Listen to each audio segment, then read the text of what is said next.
So, first of all, I just want to welcome y'all to EngineEars. Y'all know strangers to the platform. Both of you guys are prospective legends in your field, and you're on the platform. But I also want people that are not familiar with you, Bainz or Teezio, whoever wants to go first, kind of give them a little bar of who you are, your origin story, how you got started, what made you want to become an engineer. Give them a little bit of that. My name is Bainz. I'm a mixer and engineer from India originally. I kind of wanted to be an engineer before I really knew what it was. It was just like, it sounded cool. I got to work in music and stuff. So went to Full Sail, did that whole thing, did pretty good there. I was valedictorian, moved to New York City. Worked at a couple of studios, and really quick I was like, yo, I met the right people. We started our own studio. And eventually, people from New York started moving to LA, and it was like the thing to do. It was like the next progression. So I did that and moved our whole studio over. And I think like 2017, I started working with Thug and all of YSL, and history since then. I really needed to work with anyone else ever since. Our studio kind of became the YSL compound, and like all of the artists would be over there. It started with just tracking, and then eventually I started mixing not just his, but like everyone in the label's album. Yeah. Teezio? So I'm Teezio, and I kind of got started because I was playing bass when I was in middle school and high school. And after that, I kind of had to do like this project for school where I had to do something that was involving something I wanted to do in my life. So I interned at a studio, and that's when I kind of got into recording and that whole process. And when I graduated high school, I started LA recording school. 3 months in, I became Juicy J's engineer from 3-6 Mafia. So I was 18 working for Juicy J, recording all his vocals, going on tour with him for many years. And that kind of sort of got me started into the industry. And I was really lucky to be able to have a start such as the one that I did with such a big legend in the music business. Teezio, you went to school, right? And a lot of people, is anybody here in formal education for music? Anybody taking classes in music? Okay. So there's always this conversation that's back and forth between being self-taught or going to school. What was the benefits of you think that you got from actually getting a formal education? It's hard. It's really hard to say because I feel like without school, I wouldn't have been on the path and met the people that I did that eventually led me to working for Juicy J and getting my first job. There's a lot of great things that I learned at school, but I wouldn't say that without school, I couldn't be here today to say, right? You know what I mean? Like, so for me, if you're in school, that's great. It doesn't mean that you don't need, like, you don't need to go to school, but if you are going to school, it's just part of your path. You know what I mean? Like, I know a lot of people that are really great at this and they've never been to school for it. It was just, that was my path. That's what I had to do getting out of high school and getting right into the formal education. Another thing too is when I came up 2008, 2009, first of all, Instagram didn't exist. So there was only like Facebook and MySpace. So the way that social media works right now is a lot different than it used to. So opportunities are a lot more vast today than they were in 2008, where if you didn't know anyone at a recording studio or anything like that, you were kind of stuck. So for me, my path was to go to school and then hopefully be able to land an internship through the school's program. But nowadays, with social media and with how we're all able to connect so easily with the internet, I wouldn't say that you have to go to school to do this, to be honest. I mean, even in terms of like resources, like learning and stuff like that, back then, like they weren't like, I don't know, maybe there was YouTube, but there weren't like videos out there like the way it is now. People weren't as freely sharing information they were the way they are now. There weren't platforms like EngineEars where you can like learn and network with other people. So it definitely was a different time. Yeah. With YouTube, it was like back then you couldn't search, Pro Tools crashing when I press record or something like that. Nothing would come up. Now you can type in literally anything, and a video from that happening to someone else will be up with a solution. Exactly. Yeah. So it's like a lot easier to learn techniques and stuff like that too. Like mix tips, interviews like this with people like us, just talking about what plugins we use, why we use it, how to record, how to place your mic, and what chains to use, just stuff like that. There's just a lot more information out there now. So for me, formal education was dope because it kind of got me serious. It got me in a place where I was. Full Sail is a great facility. It's a great spot, and it worked out for me. But it's cool to do it, but it's not the only way now. I want to stay with you, Bainz, as far as linking with Young Thug. I think that Thug is definitely one of those. Thug has a sound that definitely is, shaped a generation. Like our good friend, Roddy Ricch gives Young Thug a lot of the credit for his origin story in music. But building that, I mean, you had a big part in Thug's, I would say in Thug's sonic, and his sound and his texture. Can you talk about kind of linking with Thug and then also finding that? Did y'all work on that together? Did he come to you already with it, or? I think Thug is Thug. Like, that's him. You could put a SM58 in front of him and he'll cut through that thing. So I just got there and kind of, added some effects and did a little bit. Like our chemistry when we're working is crazy. We dance back and forth. He the way he records, he just does multiple versions and he might take a syllable from this take and a syllable from that take and just piece it all together. He really is he uses his vocal his voice like an instrument like no one else, and it's not easy to work with. There's this thing I saw on the why internet. is Thug not easy to work with? They equate when you're in Super Mario and you reach the boss level. That's what recording Thug is like, because you have to be super fast. You have to be really fast, but you also have to be in tune with him. But you can't be too fast for him to not follow along what you're doing, because he wants to know what you're doing. I remember one time he was like, man, he'd be clicking too fast and all, and then stealing my files in one go. This is the first couple of weeks I was working with him. Now it's completely different, but It's a chemistry, it's a dance. Yeah, it is. It's a dance. We used to have this joke between me and my buddy Flo. He works with Gunna, and I was like, yo, working with Thug is like a contact sport, and working with Gunna is like a casual round of golf. Just because their styles are so different, but yeah. Also, I want to stay with this as far as working with auto-tune. Is that something that you specialized in before working with Thug? Is that something that you already had in your tool belt? No, yeah, absolutely. I think since 2009, 2008, most of the records, the first plugin on every audio track, every vocal audio track has always been auto-tune.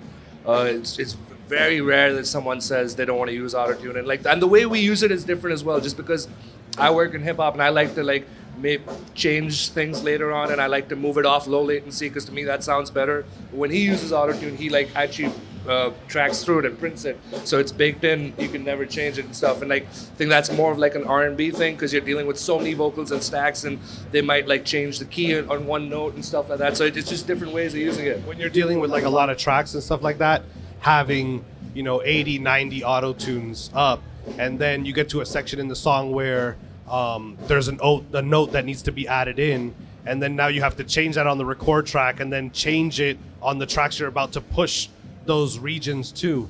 So for me, when you're dealing with 100 plus tracks, having one auto tune that everything's recording in, you get to the part in the song where the note changes and you have the auto-tune, the one auto-tune you're using, you have it open, you add the note in, they sing all the parts that go with that, and then you can either take the note out or you can leave it in if it's not something that's disturbing the artist. Someone like Chris is not going to have an issue if there's an added note there, because he just won't hit that note. But definitely for me and for people that have high track counts with vocals, it's a lot easier to use auto-tune printing through an auxiliary going into then the record track. Just makes things a lot easier. I want to talk about Teezio. I want to talk about, you talked about having all these tracks. You also talk about vocals. First Class, #1 record in the country, Jack Harlow. Congratulations, by the way. Thank you. Working on a song like that, I feel like it's complex. And I'm going to tell you real quick, my perspective is, I know Jack, that's my guy. When he was on Instagram and he was playing First Class, nobody ever heard it. It was before it came out. Right. He was on Instagram and he was playing it. I saw it. I'm like, oh, this shit is a smash. Right. So I'm texting him. I text Lake. I'm texting Drama. Send me the record right now. Because I want to play it on the radio. You know what I'm saying? Right. And they were like, yo, they got to get it mixed and shit. We were waiting on you. Yeah, no, we were mixing it while it was happening. So wait. So literally, we're mixing the record. There's obviously a lot of iterations. There's notes that need to be done. Maybe we were mixing a couple records for the album, and it was okay, we're mixing First Class. We're doing notes on other songs. First Class isn't fully done at this point, but they have that session at Paramount Room C where they're playing the record, and that sort of goes viral, and people start using that sound. So as this is all happening, I'm on Instagram scrolling. It's everyone's posting the fucking song. and then they're calling me like, yo, we need to turn this down, turn that up. And so it's like, that was a moment where you're just like, this thing is literally going viral on the internet, and I have the session up and I'm still trying to make changes so that then we can just put the record out after. So it was definitely something, it was definitely a first. That didn't happen with Industry Baby. When I did that, the record, we'd already finished it before anyone had actually heard it or gone viral. But with First Class, that was the first time where I'm mixing a record and it's already going viral and we're not done with it yet. Right, and I think that First Class is a very special and unique record because of the layers in it, right? You got the sample, you got shout to Fergie, which is crazy. That was even able to happen like that. Those type of people don't clear samples, okay, for anybody. But mixing a record like that, do you approach it differently than any other record because of the legendary status that it holds? You know what's crazy? When we were mixing the record, I don't feel that it was like, we weren't like, this is the next single, like, yo, this is gonna be a fucking hit. We were just mixing that record with the intention of Nail Tech being the first single, which it was, and mixing the rest of the record. There was other records that had samples. Like, it didn't feel like, until they were like, we're going with this as a single, that's when it really clicked for me. Like, oh shit, this could actually be a really big song. Obviously, I knew it would be a big song because of the sample, but knowing like this is a single could actually have a chance of hitting top 10, top 5, possibly hitting number 1, which it did. But I didn't approach it necessarily thinking, oh, this is going to be a big hit. I have to make sure that, I just mixed it as if I would mix any other record that was for an album project. And we were pushing through this. It wasn't like we're taking days to mix it. It was like, all right, we're going to get in. We're going to start with this record. We're going to, take a break, jump on another one, come back to it. It was just a part of the process. And the fact that it ended up being such a big record and the biggest record on the album is just, it blows my mind because that wasn't the intention versus something like Industry Baby. We were knowing it was the next single and stuff like that. You know what I mean? So I think that's important for engineers and people to know is like, as long as you were mixing every record with the same energy, then you apply it in the same way. I want to talk about No Guidance too, Drake and Chris Brown, which is another over-the-top huge record. Yeah. The approach to that song is the same, or is it different? Because so it's different, I know Drake has his own. Yeah, it was from two camps. So basically, and also in that record, I was also in the position of the recording engineer as well. So it was different. And you recorded. So I recorded Chris and then Nisha, who actually wrote the record with Chris. When we got the record from Drake, it was like, this record's hard, and we didn't want to just like go in and throw a verse on it like we would anything else. So we hit Nisha. Nisha came through. Her and Chris wrote the record together, and then I cut Chris on it. We sent it back to Drake. When Drake got it, that's when we first got it. It only had the first part with Drake, and there was nothing after. So Chris put his part, and then Drake did the end part. So it was like a go back and forth, and then I sent CB's vocals sort of with like a pre-mix on everything over to Drake's people, and they kind of were the ones that bundled everything together because the production actually came from their camp. So the beat was Vinyls and Wanda, I think, that had done the beat. So I wanted to also talk about Go Crazy, another huge over-the-top record. Chris Brown and Young Thug, joint project, amazing. Bainz. When Teezio's talking about the going back and forth process, I guess you could talk about that too for a record like Go Crazy. That was more in person though. Yeah. It was Go Crazy. In the studio. In the studio, like me and him had met we didn't meet for the first time. We had met at NAMM, right? Yeah, 2020. And then when Chris was like, we had done a record with Thug and we were like, we want to do a whole project. COVID was starting. COVID happened and Chris had a studio at his house, so we camped out over there. Were they even? I don't think they were letting you guys work at YSL, right? Because of the whole COVID thing. They were shut down by the city because Chris's house doesn't have the same. Like it has a studio, but this is like a business, right? Yeah. Where he's at with YSL. Oh, okay. Gotcha. So during COVID, we were able to work at Chris's house. So both of you were at Chris Brown's house. Exactly. During COVID, okay. And so anybody else was at Chris Brown's house during COVID? Okay, go ahead, continue. So we had to like tag team the whole thing. It was like we were recording the whole project, and we get when Thug was recording, I was recording him, and he was like, because it was like Chris's studio, which is his home base. He was like making sure I was cool and comfortable and like had everything. And then when Chris would record, like I'd jump up and he'd jump back in, and we'd basically tag team the whole recording process like that. And then halfway through, I remember like Chris was like, "Oh, we're doing this project. I called Thug's manager. I was like, "Is this happening?" He said, "I don't know. I haven't heard anything about it." And so me and him are like killing ourselves, and the manager's like, "I don't even know this is happening." So when you guys were recording Chris Brown and Thug at Chris Brown's house, the album hadn't already been agreed upon as an album? I mean, not when it first. Not in first. Chris started, was no. like, "Let's do this tape," and Thug was just like going with the flow. You know, he's just like that's just how he is. And then I remember at one point when you were like, "Yo, we gotta mix it." So I went to Thug. I said, "Bro, is this happening?" He's like, "I guess." And I was like, "Bro, do you want me to mix it?" He's like, "Yeah, start mixing it." And that's when the two of us was like, "Let's put this together." Let's put it together. So I want to talk about the importance of finding a rhythm, working with other mix engineers, because a lot of times, like, recording engineers build a rapport with the artist that they're recording, right? But then, to their point, sometimes you get thrown in the fire, and now you have to work with another engineer in tandem to accomplish one goal. Right. Challenges and difficulties in that, you guys? I mean, I think a lot. I mean, starting with the fact that we had to decide whose template we were going to work in, right? So it was like, Chris's template is huge. I mean, we're talking like 8 to 9 leads and then like 100 BG tracks below the record track. So it was like, and with Thug, I know that it's just sort of a lead and a few backgrounds maybe. Yeah, and a couple of throws and stuff. But it's also like the order of the way it is, because he's like very like hands-on. He's like looks at the screen when he's recording and stuff. Yeah, so basically we had to figure out, okay, are we going to go Chris's template into your template or vice versa? Which template did you use? We ended up using mine with his few tracks that he needed with the stuff for Thug, brought into mine and like made into one essentially. Yeah.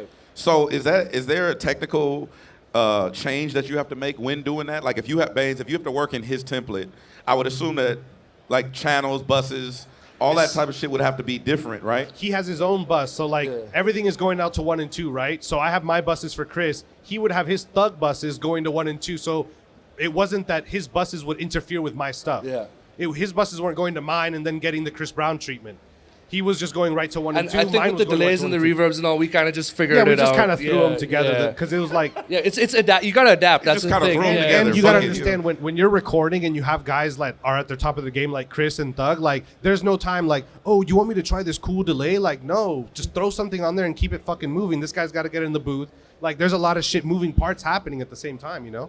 Is there a different approach from mixing or recording female vocals versus male vocals? Yeah, I think with mixing, there's different frequencies and stuff. In the recording process, in my experience, the guys just want to move, keep it moving, you know? Done, it's fine, let it go, keep it going. I'm like, yo, there was something, you know, no, let it go. You'll fix it later. With working with female artists, there's a lot more like time spent. And to me personally, I like working with the guys. I like moving quick. I like keeping going. In and out. Yeah, doing the same shit 100 times. I can't do that. For me on the recording side, obviously a lot of the singers that I work with are mostly male. But I worked on Fergie's album actually, the second one that came out, the one that came out like a few years ago or 5-6 years ago. You just casually worked on a Fergie So I album. worked on her album recording it, which is funny that then after that we sampled the First Class for Jack Harlow and everything. But working with females, so like Bainz is right. When males get in, it's just like, yo, get it done. Kind of like when they get up, they like half brush their teeth, put some deodorant, and walk out the fucking door. That's kind of how it is with the recording process. Whereas with females, I for sure have brushed my teeth today. For sure, just half of my No, we have to. It's fucking NAMM, just half though. So with females, what I saw was like when I was working with this girl CL, she's a K-pop artist from Korea, sweetest girl ever. When we get when we get into the studio, it's not like pull up the session, pull up the beat, I'm getting in there, blah blah. It's like light candles. Do you like these incense? We should order food. You know, we're ordering food. Then it's like, what song should we work on today? Oh, I don't know. Just play some stuff. We'll see which one we feel like doing. Everything's very chill and calm, which is nice to have that. It's almost like a vacation because it's like we got candles. She's making everything nice. I'm feeling relaxed. Like when it's with rappers or something, it's like you go in there like you're ready to play football. Full contact sport. No, that's good. I like Back that. to the co-mixing thing real quick, sorry. Go ahead. Because like I think Go Crazy was a good start for us, but since then, like our chemistry works really well together. Like we've mixed, like we just got done mixing Offset's whole album. And we, both of us, like there's certain areas where like he excels in and certain areas where I excel in. Like, you know, he's like getting stressed out and I'm calming him down. Then when I get stressed out, he calms me down. It's like a very, like working on records is pretty stressful. Yeah, I'm the first one to be stressed out. I'm like, bro, do you believe this? And then he's like, don't worry, man, don't worry about it. When Bainz gets stressed out, I'm like, yo, we got to save Bainz because he never gets stressed out. So if he's stressed out, I got to just drop everything I'm thinking and be like, Bainz, it's all good, bro. We're going to get through this. Like, and I'm usually not that guy. I'm the one always like, bro, like, first one to complain about shit. I want to go to plugins. Because I'm sure that's what they want to know, like what you guys are using. For me, I use a lot of Acoustica stuff. My favorites are Ruby, Ultramarine, McDSP. I use the APB a lot. All the Isotope stuff, Soundtoys for effects, Brickacity, which is not a plugin, but yeah.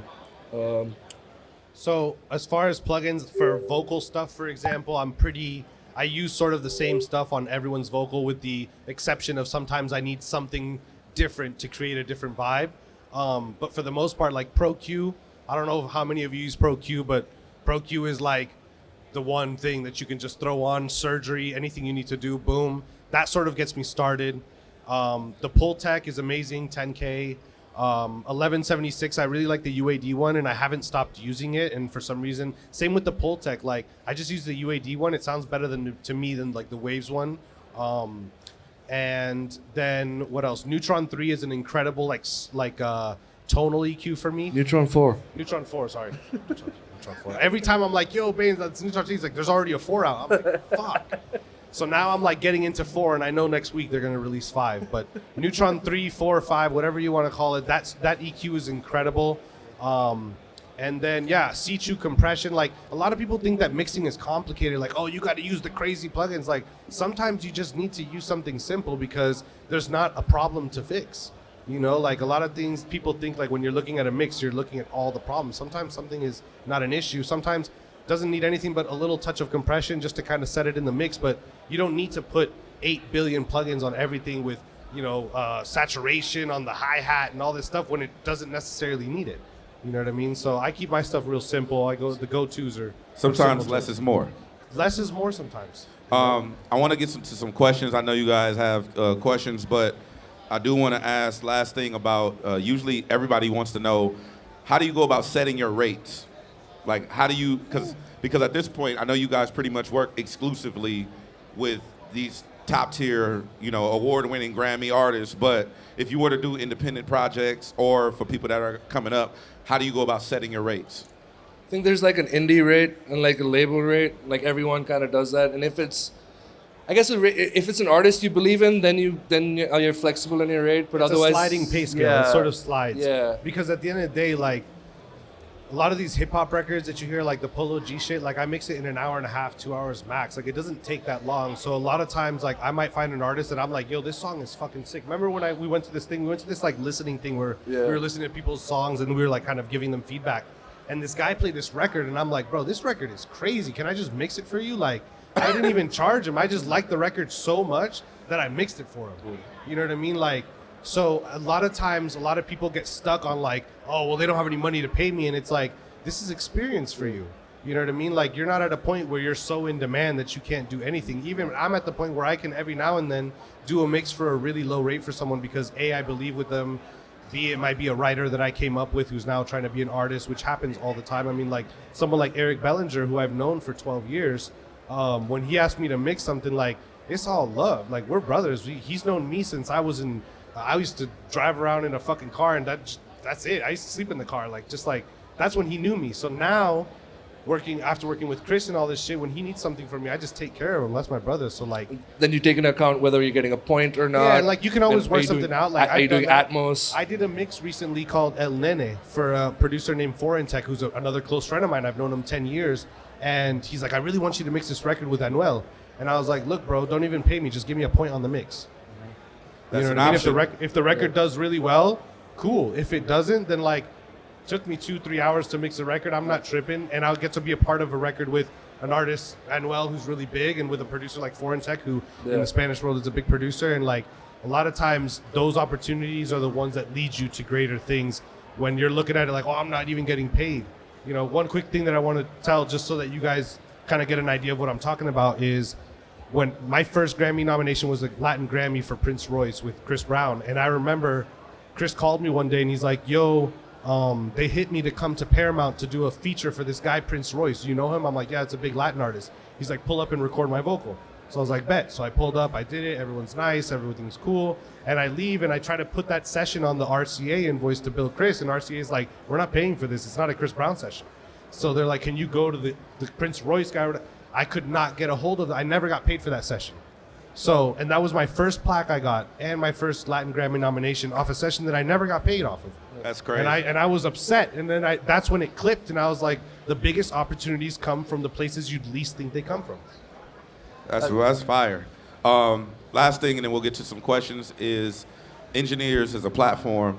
Obviously, that's why we're all here. How is this going to change? Both of you guys are on the platform. If you guys want to seek them out, you can search them on EngineEars on the platform.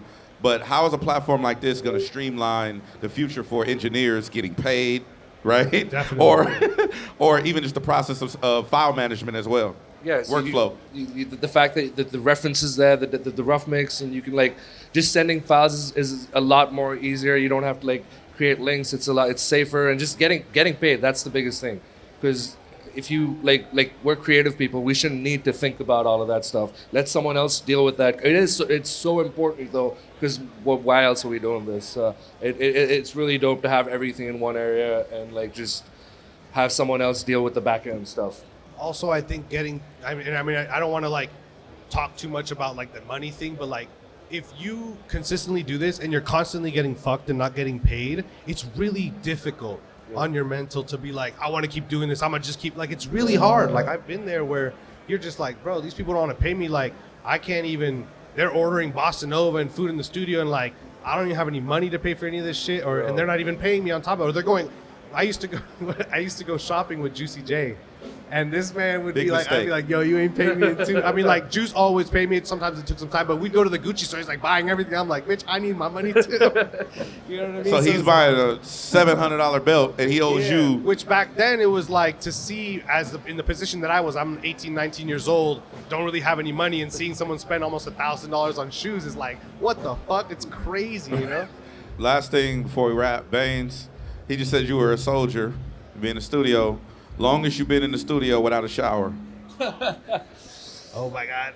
What do you call it? The studio shower. I keep like dude wipes on me, you know? So I Oh, gotta like, dude you know, wipes. dude wipes and a bottle of Creed. You know what it was for Bainz? See, like when I work with Chris, it's like if Chris is tired, then it's time to go for everyone, right? When Thug's tired, everyone on YSL like, yo, Bainz, let me get on and record. Yeah, I gotta be. It's gonna take 2 seconds. I got you.